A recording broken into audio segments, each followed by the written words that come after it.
Accrochage, la tension est montée d'un cran à l'Assemblée ce mercredi soir. Alors que les députés examinent depuis mardi 20 juillet le projet de loi visant à étendre le pass sanitaire et rendre obligatoire la vaccination des soignants, de nouveaux propos de la députée covido-sceptique Martine Vonner ont mis le feu aux poudres. La parlementaire, exclue de son groupe à l'Assemblée, avait notamment qualifié le pass sanitaire de « passe de la honte » et dénoncé les mesures qu'elle qualifie de « liberticides » du projet de loi de gouvernement.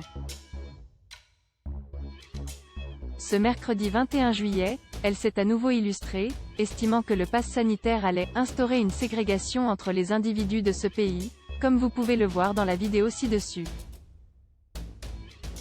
La suite après cette publicité, elle a partagé l'histoire de « Madame S », qui selon la députée, parce qu'elle n'est pas vaccinée, ne pourra pas accéder à l'hôpital public, pour un examen prévu en août.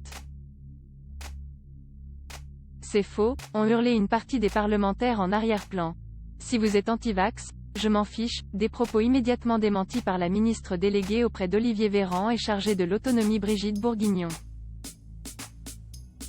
On ne peut pas désinformer au sein même de cet hémicycle, a-t-elle répondu à Martine Vonner sous les applaudissements de nombreux députés, voir la vidéo. En cas de soins programmés à l'avance, la personne a le temps de faire un test pour protéger les autres si elle a des conditions non remplies pour être vaccinée. Et en cas d'urgence il n'y a évidemment pas besoin de passe, a ajouté la ministre. La suite après cette publicité quelques minutes plus tard, c'est le député Philippe Vigier qui a pris la parole. Vous n'avez pas le droit de dire ce que vous avez dit en tant que médecin, a-t-il lancé à l'adresse de Martine Vonner. Et d'ajouter, si vous êtes anti-vax, je m'en fiche. Suspension de séance après ce vif accrochage, le député David Habib, qui présidait la séance, a rappelé à ses collègues que les débats étaient télévisés.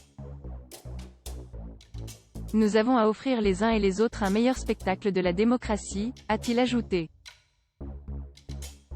Le député LR Philippe Gosselin a finalement demandé une suspension de séance de 5 minutes pour apaiser les esprits. Le Sénat dominé par l'opposition de droite, qui doit se saisir jeudi 22 juillet du projet de loi, va faire en sorte que les règles soient claires, a assuré le rapporteur de la commission des lois Philippe Bas, LR. La suite après cette publicité à voir également sur le HuffPost, Jean-Luc Mélenchon avertit les insoumis qui défileraient contre le pass sanitaire. Lire aussi, c'est l'absurdie généralisée, le florilège des arguments contre le pass sanitaire entendu à l'Assemblée. Des manifestants anti-pass sanitaire décrochent le portrait de Macron dans la mairie de Chambéry.